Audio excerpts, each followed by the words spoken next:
నమస్తే, welcome to I dream. నేను మీ ఝాన్సీ. ప్రస్తుతం మనతో ప్రముఖ ఆధ్యాత్మికవేత్త, వాస్తు జ్యోతిష్య పండితులు, దైవజ్ఞ బ్రహ్మశ్రీ వీరాపురం సుబ్రహ్మణ్య శాస్త్రి గారు ఉన్నారు. ఈరోజు కొన్ని మంచి విషయాలు అడిగి తెలుసుకుందాం. నమస్కారం గురుగారు. శుభాశీస్సులండి. అయితే గురుగారు, కార్తీక మాసం వచ్చేసింది. అవును. కార్తీక మాసంలో ప్రత్యేకంగా కార్తీక పౌర్ణమికి ఎంతో ప్రాముఖ్యత ఉంది. అవును.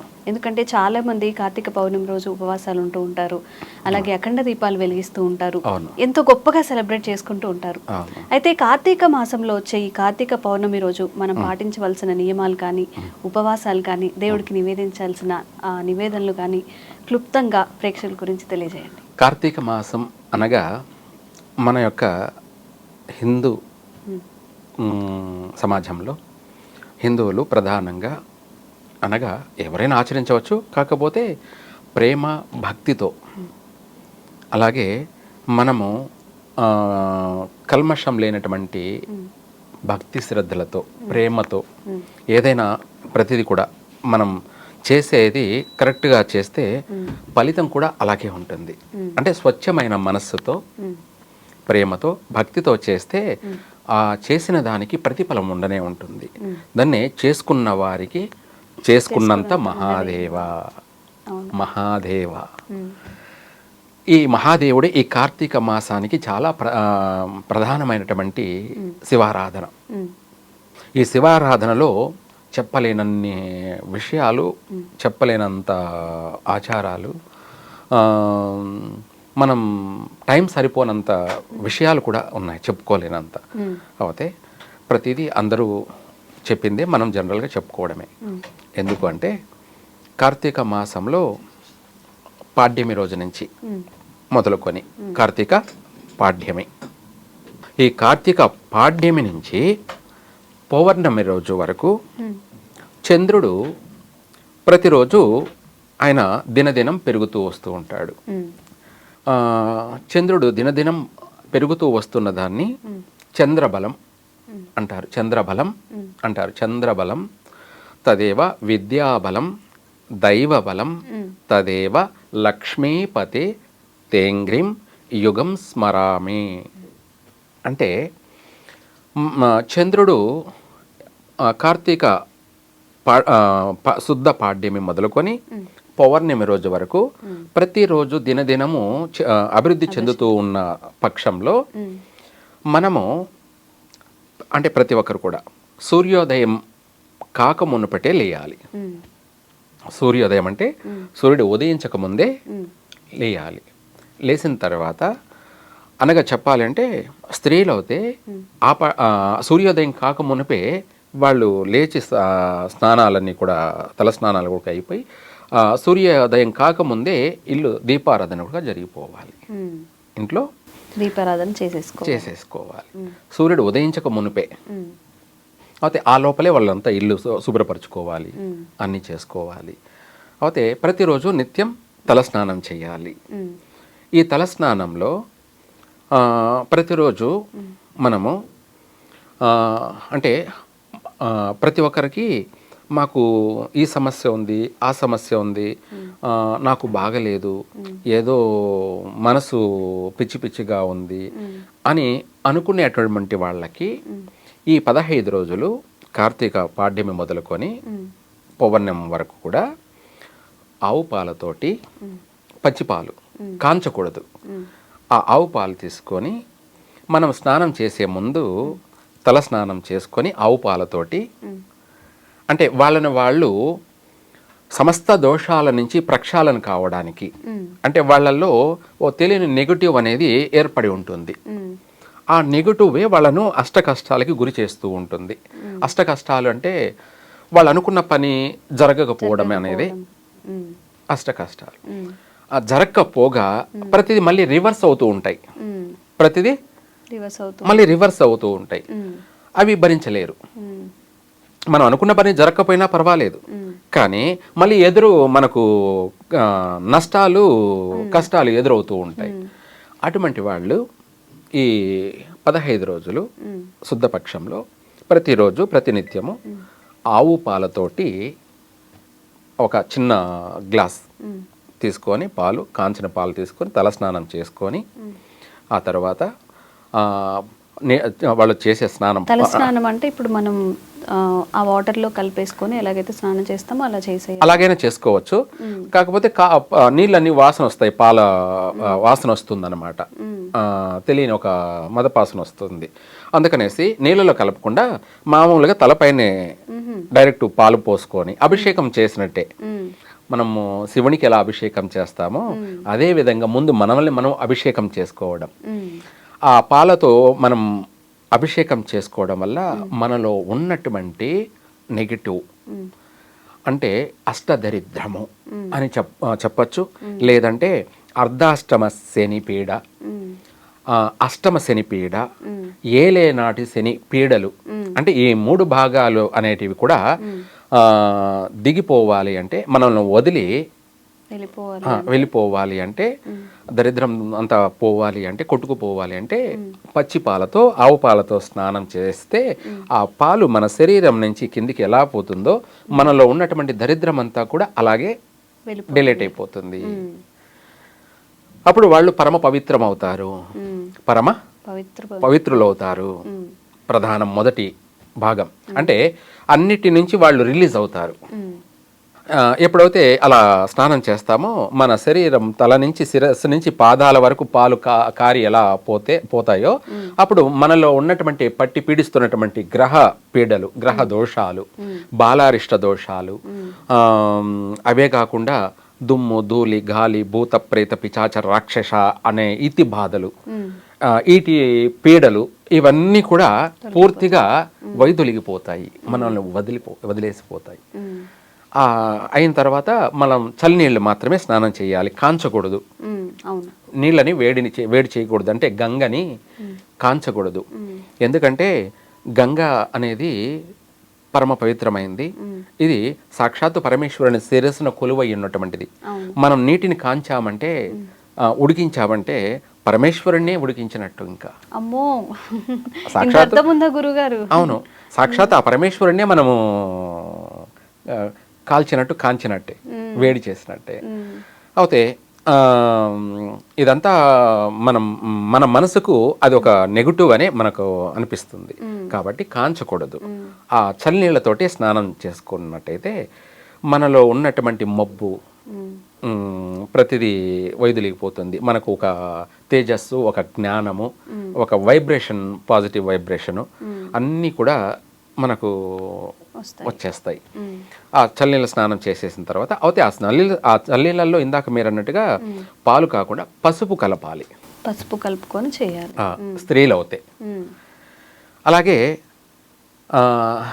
మగవాళ్ళైతే ఏమిటి అంటే వాళ్ళు ఆ నీళ్ళల్లో మన చల్లనీళ్ళ స్నానం డైరెక్ట్ వాళ్ళు చేసేయచ్చు.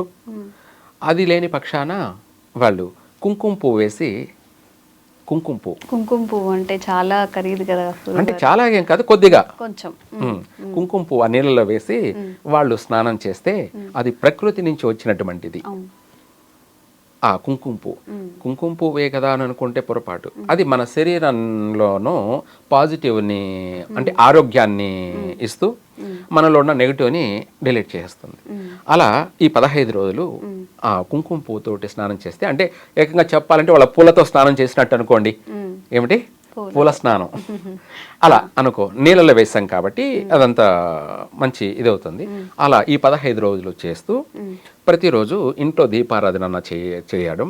మగవాళ్ళు అయితే వాళ్ళు లేని పక్షాన గుడికి వెళ్ళి దీపారాధన చేసి ధ్వజస్తంభం దగ్గర కానీ, లేదంటే నవగ్రహాల దగ్గర కానీ వాళ్ళు, లేదా కోనేరు దగ్గర కానీ దీపారాధన చేసి వాళ్ళ పనికి వాళ్ళు వెళ్ళడం. స్త్రీలు అయితే ఇంట్లో తప్పకుండా దీపారాధన చేయాలి. ఎట్టి పరిస్థితుల్లోనూ ఇంట్లో దీపారాధన చేయకుండా గుడికి వెళ్ళి దీపారాధన చేయడం కాదు, ముందు ఇంట్లో దీపారాధన చేసుకొని ఆ తర్వాత దేవాలయానికి, ఉదయం కాకపోతే సాయంత్రం వెళ్ళాలి.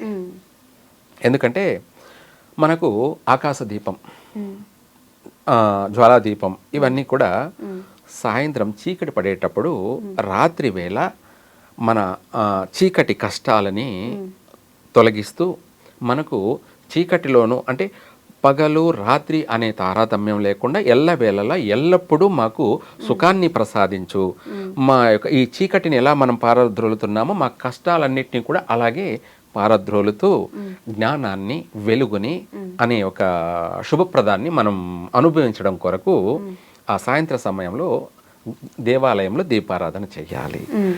అది స్త్రీలు పొద్దున పూట తప్పకుండా ఇంట్లో చేయాలి.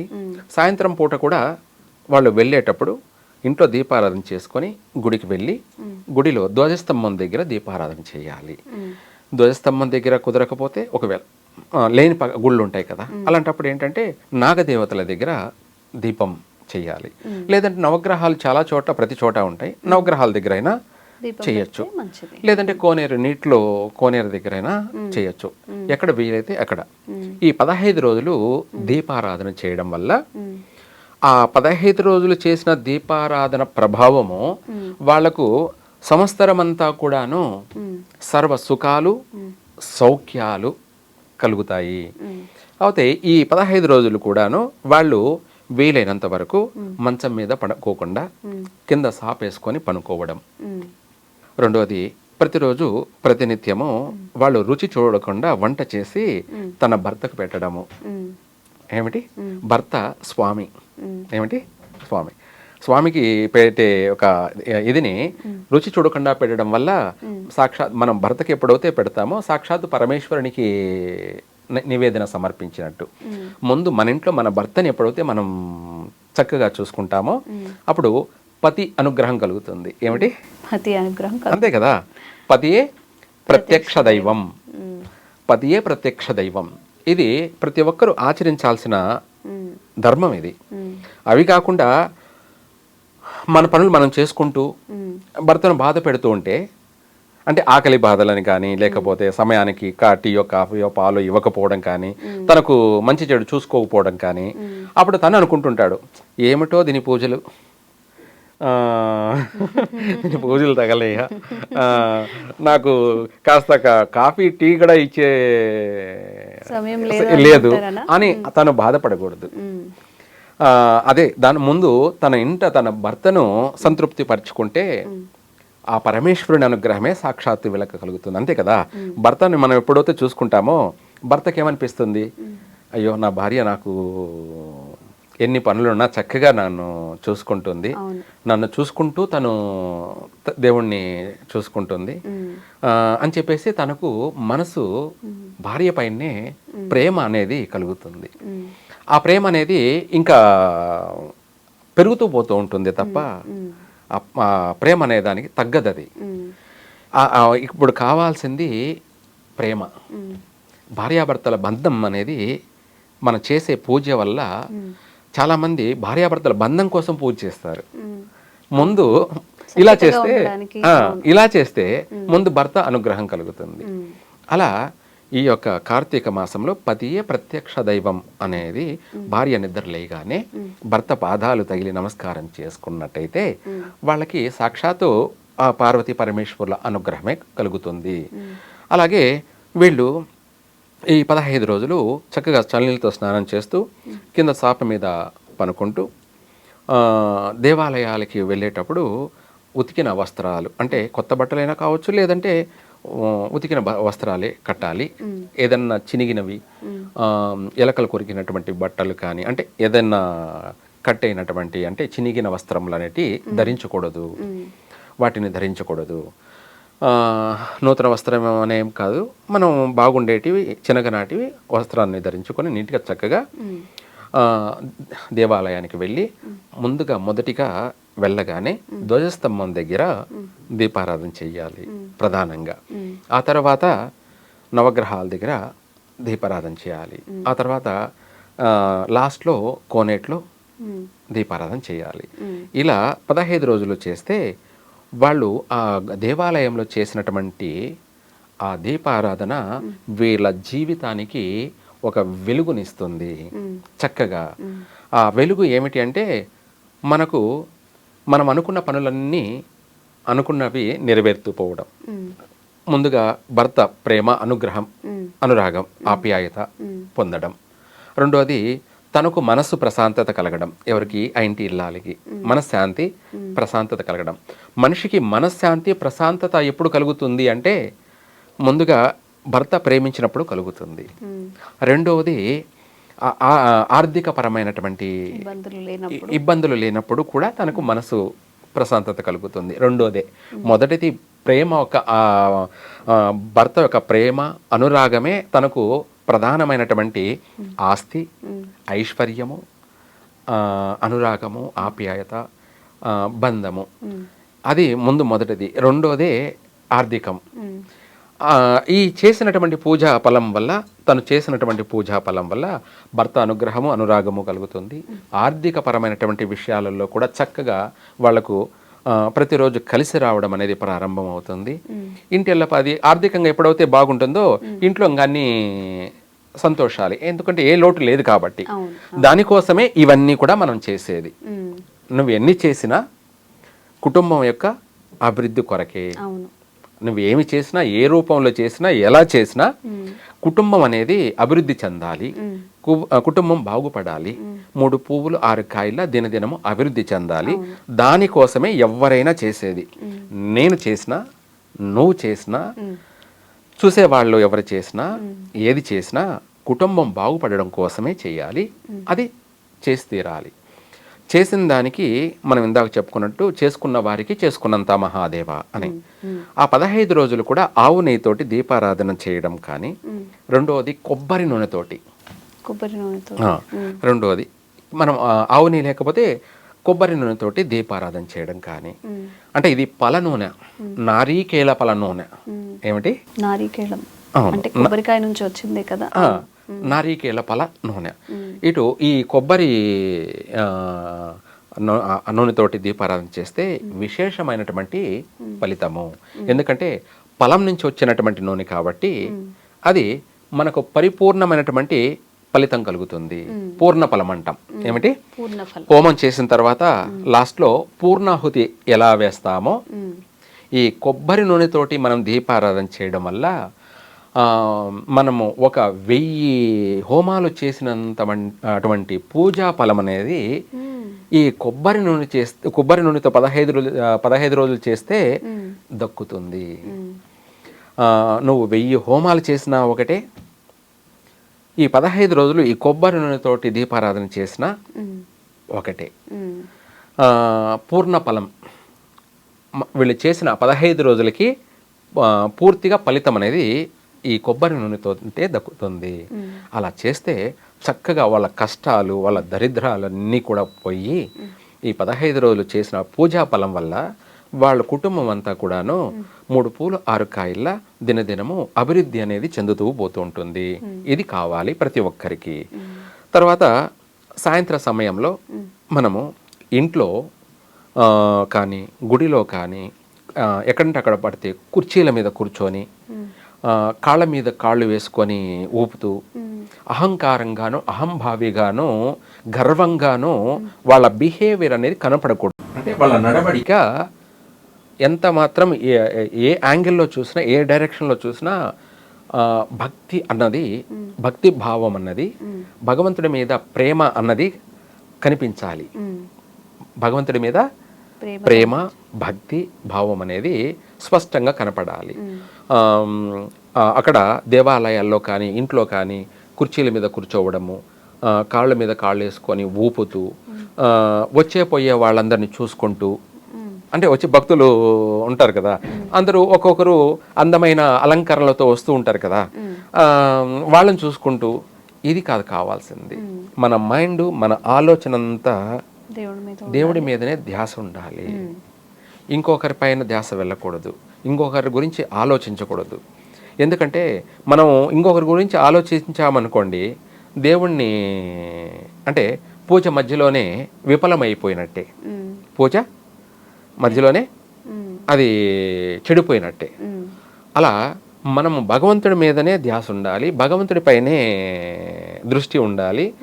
మనం ఏ దానికి వచ్చాము, ఎందుకు వచ్చాము, ఏం చేస్తున్నాము, ఎందుకోసం చేస్తున్నాము అన్నది ఆ గుడిలో ఆలోచన ఉండాలి తప్ప ఇతరులతోనూ ఇతరులపైన ఆలోచన ఉండకూడదు, ఇతరులతోనూ మాట్లాడకూడదు. మౌనంగా మనసులో ఓం నమ శివాయ, ఓం నమ శివాయ అనే పంచాక్షరి మంత్ర జపం వాళ్ళ మనసులో తలుచుకుంటూ ఇలా ఈ 15 రోజులు చేసినట్టయితే ఇంకా చెప్పలేనంత శివానుగ్రహం అనేది వాళ్ళకు సంపూర్ణంగా కలుగుతుంది. విశేషంగా వీళ్ళు చేసిన పూజకి కుటుంబం అభివృద్ధి చెందుతుంది. వీళ్ళు చేసిన పూజ ఫలం వల్ల భర్తకు అన్ని విధాలా కలిసి వస్తుంది. భర్తకు కూడా అర్థమవుతుంది, నా భార్య చేసిన పూజ, నా భార్య చేసిన నోములు, నా భార్య చేసిన వ్రతము, నా భార్య చేసినటువంటి దీనివల్ల ఈరోజు నేను సుఖంగా, సౌఖ్యంగా, సంతోషంగా, ఆనందంగా ఉన్నాను అంటే అది నా భార్య అని భర్తకు కూడా అర్థమయ్యేలాగా ఉండాలి. అప్పుడే ప్రతి దానిలోనూ అంటే మనం ఏది చేస్తున్నా దాంట్లో పూర్తి కాన్ఫిడెన్స్ ఉండాలి. మనం చేసే ప్రతిదీ వర్క్, అది పూజ అయినా వర్కే అనుకోండి, ఆ వర్క్ను మనం పర్ఫెక్ట్గా చేస్తేనే ఆ వర్క్ సక్సెస్ అవుతుంది. అట్లాగే మనం చేసేటువంటి దైవారాధన, మనం చేసేటువంటి పూజ విధి విధానం అనేది మనం కరెక్ట్గా చేసినట్టయితే మనం ఏ ఏ అవసరం కొరకు చేసామో, అంటే ఏ కోరికతోటి మనం చేసామో ఆ కోరికలన్నీ కూడా నెరవేరుతాయి. ఎందుకంటే ఇక్కడ మనం కరెక్ట్గా చేసాం కాబట్టి పూజ విధి విధానం, క్రియా విధానం, దాని ఫలితం అనేది మన కోరికలు కూడా నెరవేర్తాయి. అప్పుడే దాని అర్థం, పూజా ఫలం అనేది అప్పుడు తెలుస్తుంది. చేసిన దానికి ఫలితం వచ్చినప్పుడే పూజా ఫలము. అలాగే పౌర్ణమి రోజుతో మనము ఆ పౌర్ణమి లాస్ట్ రోజు ఈ 15 రోజుల్లో చేసిన పూజా ఫలం అంతా కూడా పౌర్ణమి ఒక రోజు, ఆ రోజు శుక్రవారము. అలాగే చంద్రుడు పూర్ణ చంద్రుడు, ఆ రోజు పౌర్ణమి, శుక్రవారము, భరణి నక్షత్రము, ఈ చాలా విశేషమైనటువంటి రోజు అన్నమాట. అయితే దానికి తోడు సాయంత్ర సమయం 6 నుండి 7:30 వరకు అమృత గడియలు. సాయంత్రం 6 నుండి 7:30 వరకు అమృత గడియలు. ఈ అమృత గడియల్లో శివాలయంలో కానీ, నవగ్రహాల దగ్గర కానీ దీపారాధన అనేది ఈ కొబ్బరి నూనెతోటి చేసినట్టయితే వాళ్లకు లాస్ట్కి 14 రోజులు చేయని వాళ్ళందరూ కూడా ఆ ఒక్కరోజు చేసినా చాలు. అంటే కొంతమందికి వాళ్ళ మంత్ ప్రాబ్లం, సమస్యలు ఉంటాయి, కుదరకపోవచ్చు, ఏదో కారణాలు ఉంటాయి, ఇంట్లో సమస్యలు ఉంటాయి. వాళ్ళు కుదరని వాళ్ళకి ఈ పౌర్ణమి ఒక్కరోజు, ఈ కార్తీక పౌర్ణమి రోజు పూర్ణ చంద్రుడు, ఆ చందమామ పూర్ణ చంద్రుడు అంటే పూర్తిగా ఆయన అందగాడు, ఆయన తన భార్యలైనటువంటి 27 నక్షత్రాలతోటి ఆ రోజు ఆనందంగా, సంతోషంగా గడిపేటువంటి రోజు. ఆ రోజున ప్రతి ఒక్కరు కూడా సాయంత్రం సమయంలో 6 నుండి 7:30 మధ్యలో దీపారాధన చేసినట్టు ఈ అమృత గడియల్లో భార్యాభర్తల బంధము, భార్యాభర్తల యొక్క ప్రేమానురాగాలు బలపడుతూ వస్తాయి. ఆ చేసిన పూజా ఫలం వల్ల వాళ్ళ కోరికలన్నీ కూడా, సకల కోరికలన్నీ కూడా నెరవేరుతాయి. అలాగే ఈ పౌర్ణమి రోజు ఎప్పటి నుంచో ఆరోగ్య సమస్యలతో బాధపడుతున్నటువంటి వాళ్ళు కానీ, ఏదైనా సంతాన విషయంలో తరచూ అబార్షన్స్ జరుగుతూ, లేదంటే పుట్టిన పిల్లలు మరణిస్తూ ఉన్నటువంటి వాళ్ళు కానీ, అంతేకాకుండా ఏదైనా వ్యాపార రీత్యా నష్టపోయినటువంటి వాళ్ళు, నష్టం జరుగుతున్నటువంటి వాళ్ళు కానీ, వివాహం బాగా ఆలస్యం జరుగుతున్నటువంటి వాళ్ళు, వీళ్ళందరూ కూడా ఆ కార్తీక పౌర్ణమి శుక్రవారం రోజు సాయంత్రం 6 నుండి 7:30 లోపు అమృత గడియలు ఉన్నాయి. ఈ అమృత గడియల్లో ఈ కొబ్బరి నూనెతోటి దీపారాధన చేసినట్టయితే వాళ్ళ కోరికలన్నీ కూడా సంపూర్ణంగా ఫలిస్తాయి. మళ్ళీ వచ్చే కార్తీక పౌర్ణమి లోపు వీరు అనుకున్న కోరికలన్నీ కూడా నెరవేరుతాయి, చక్కగా కలిసి వస్తుంది. నిజంగా గురువు గారు, మనకి ఉన్న సాంప్రదాయాలు కానివ్వండి, పండుగలు కానివ్వండి, ఒక సంకల్పంతో నిజంగా మీరు చెప్పినట్టు ఏడాది తిరిగి వచ్చేసరికి మనం చేసుకున్న ఇప్పుడు పుణ్యఫలాలన్నీ మీరు అన్నారు కదా పూర్ణ ఫలం అని చెప్పి, మన కోరికలు కానివ్వండి, మన సంకల్పాలు కానివ్వండి నిజంగా నెరవేరుతున్నాయని చాలా మంది చూస్తూ ఉంటాం. మనం కార్తీక మాసంలో చేసినప్పుడు శివయ్య నన్ను అనుగ్రహించాడు, నాకు ఇది జరిగింది అని చెప్పి మీరు కూడా చాలా చక్కగా తెలియజేశారు గురుగారు. ధన్యవాదాలు. సర్వే జన సుఖినో భవంతు.